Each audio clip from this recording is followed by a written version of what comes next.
নবম শ্রেণীর ছাত্রীকে লাগাতার গণধর্ষণ।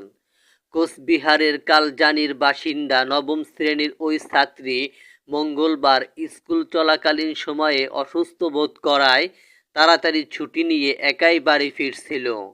পথে নির্জন জায়গায় তাকে অপহরণ করে 5 যুবক।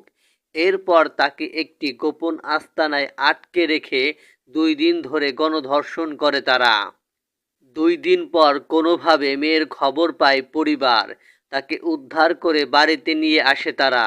গুরুতর অসুস্থ ছাত্রীকে কোচবিহারের বেসরকারি হাসপাতালে ভর্তি করা হয়।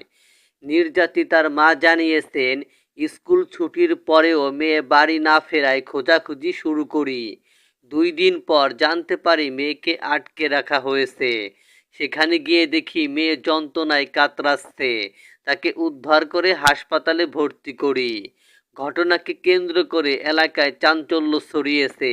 স্থানীয়রা অভিযুক্তদের কড়া শাস্তির দাবি জানিয়েছেন।